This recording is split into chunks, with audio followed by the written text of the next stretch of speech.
প্ৰধানমন্ত্ৰী আৱাস যোজনা চৰকাৰে BPL ঘৰৰ গুৰুত্বপূৰ্ণ আপডেট লৈ আহিছোঁ।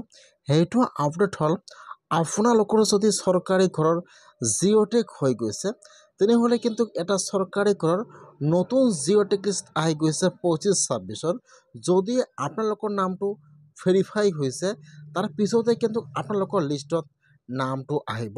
সেইকাৰণে যদি আপোনালোকৰ জিঅ'টেক হৈছে তেনেহ'লে এতিয়া আপোনালোকে কেনেকুৱাকৈ আপোনালোকে আপোনাৰ নিজৰ মোবাইলৰ পৰা চৰকাৰী ঘৰৰ জিঅ'টেক হোৱা 25-26-ৰ নতুন লিষ্টটো চেক কৰিব। মই আজি এইটো ভিডিঅ'ত আপোনালোকক সম্পূৰ্ণ প্ৰচেছ দেখুৱাই দিম। বহুতো কমেণ্ট কৰিছে যে এইটো পুৰণা লিষ্ট হয়, লিষ্টটো ইয়াত নাহে। এতিয়া আপোনালোকে কেনেকুৱাকৈ চৰকাৰী BPL ঘৰৰ 25-26-ৰ নতুন লিষ্টটো আপোনালোকে আপোনাৰ নিজৰ মোবাইলৰ পৰা চেক কৰিব পাৰিব। A to Z সম্পূৰ্ণ প্ৰচেছ ষ্টেপ বাই ষ্টেপ দেখুৱাই দি আছোঁ। যদি আপোনালোকে এতিয়া চৰকাৰী ঘৰৰ 25-26-ৰ লিষ্টটো চাব পৰা নাই, এতিয়া কেনেকুৱাকৈ আপোনালোকে আপোনাৰ নিজৰ মোবাইলৰ পৰা লিষ্টটো চেক কৰিব চাই লওক। আৰু যদি আপোনালোকে মোৰ চেনেলত নিউ হয়, মোৰ চেনেলটো ছাবস্ক্ৰাইব কৰি ৰাখি দিব।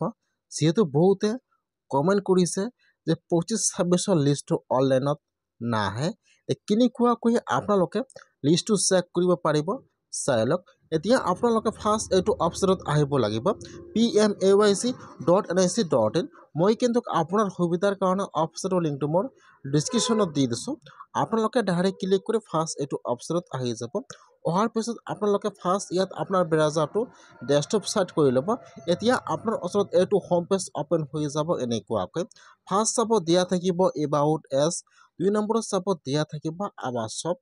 এতিয়া আপোনালোকে এবাৰ আৱাস শ্বপৰ ওপৰত এবাৰ ক্লিক কৰিব। ইয়াত চাব এতিয়া এইটো পেজ অ'পেন হৈ যাব এনেকুৱাকৈ। ইয়াত চাব দিয়া থাকিব ৰিপৰ্ট। এতিয়া আপোনালোকে ৰিপৰ্টৰ ওপৰত ক্লিক কৰিব।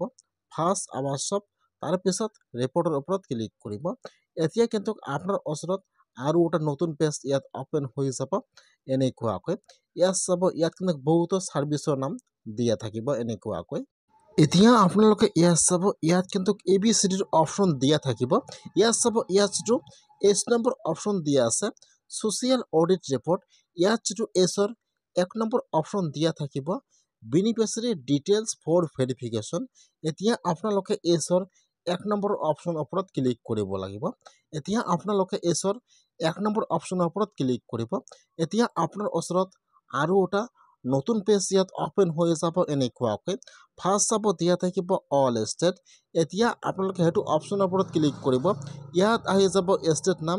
এতিয়া আপোনালোকে ফাৰ্ষ্ট ইয়াত ষ্টেট নাম আছাম চিলেক্ট কৰি লৈ ল'ব। ইয়াত চাব ইয়াত আপোনাৰ ষ্টেট নাম আহি যাব এনেকুৱাকৈ।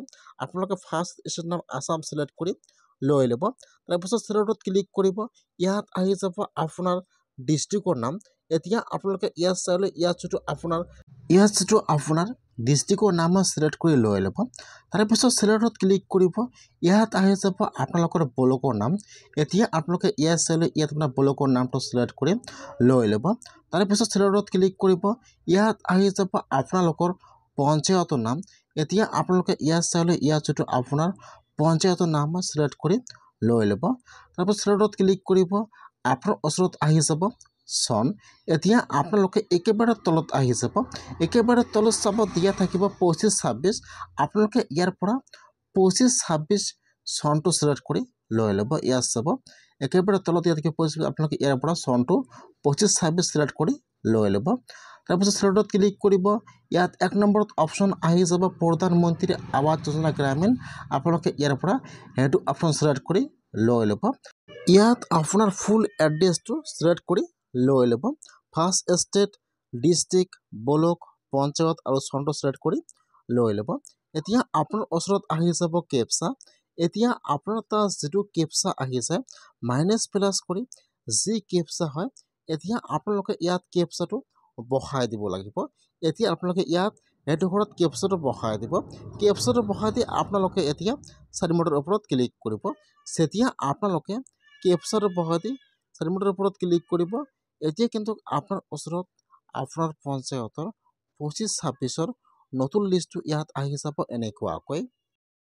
যদি আপোনালোকে ইয়াত সকলো বহাই দিছে আৰু ইয়াত লিখা আহিছে ডাটা নট ফাউণ্ড, তেনেহ'লে কিন্তু এতিয়াও আপোনাৰ পঞ্চায়তৰ লিষ্টবোৰ বা আপোনালোকৰ নামবোৰ ভেৰিফাই হোৱা নাই। সেইকাৰণে কিন্তু ইয়াত দেখুৱাইছে ডাটা নট ফাউণ্ড। যদি আপোনালোকৰ পঞ্চায়তৰ ইয়াত দেখুৱাইছে ডাটা নট ফাউণ্ড, তেনেহ'লে কিন্তু এতিয়াও আপোনাৰ পঞ্চায়তৰ লিষ্টটো ভেৰিফাই হোৱা নাই। সেইকাৰণে অনলাইনত অহা নাই। যিবিলাক পঞ্চায়তৰ লিষ্ট সম্পূৰ্ণ কাম ভেৰিফাই হৈ গ'ল, সেইসকলে কিন্তু লিষ্ট অনলাইনত আহি যাব এনেকুৱাকৈ। আৰু যদি আপোনালোকৰ পঞ্চায়তৰ লিষ্টটো অহা নাই, তেনেহ'লে কিন্তু এতিয়াও আপোনাৰ পঞ্চায়তৰ লিষ্টবোৰ ভেৰিফাই হোৱা নাই। সেইকাৰণে যদি ইয়াত দেখুৱাইছে ডাটা নট ফাউণ্ড, তেনেহ'লে আপোনালোকে অলপমান ৱেইট কৰিব। ইয়াত লিষ্টবিলাক আহি যাব অতি সোনকালে। বৰ্তমান সকলো পঞ্চায়তে ভেৰিফাইৰ কাম আৰম্ভ হৈ গৈছে। যেতিয়া আপোনালোকৰ পঞ্চায়তৰ লিষ্টটো ভেৰিফাই হ'ব, তেতিয়া কিন্তু ইয়াত লিষ্টটো আহি যাব। সেইকাৰণে যদি আপোনাৰ পঞ্চায়তৰ ইয়াত দেখুৱাইছে ডাটা নট ফাউণ্ড, তেনেহ'লে কিন্তু আপোনালোকে আপোনাৰ পঞ্চায়তত যাই লিষ্টটো চাব লাগিব যে আপোনালোকৰ নামটো ভেৰিফাই হ'ল নে নহ'ল। যদি আপোনালোকে এতিয়াও 25-26ৰ লিষ্টটো চেক কৰা নাই, আপোনালোকে এনেকুৱাকৈ চৰকাৰী ঘৰৰ 25-26ৰ 0 টকা লিষ্টটো চেক কৰিব লাগিব। যদি আপোনালোকৰ লিষ্টত নাম আহিছে, তেতিয়া কিন্তু আপোনালোকে চাব লাগিব আপোনালোকৰ নামটো ভেৰিফাই হৈছে নে হোৱা নাই। কেনেকুৱাকৈ আপোনালোকে চেক কৰিব যে আপোনালোকৰ নামটো বা আপোনাৰ সম্পূৰ্ণ কাম হৈছে নে হোৱা নাই চৰকাৰী ঘৰৰ, নেক্সট ভিডিঅ'ত সেইটো প্ৰচেছ দেখুৱাই দিম। আপোনালোকে এনেকুৱাকৈ চৰকাৰী ঘৰৰ 25-26ৰ লিষ্টটো চেক কৰক যে আপোনালোকৰ লিষ্টত নামটো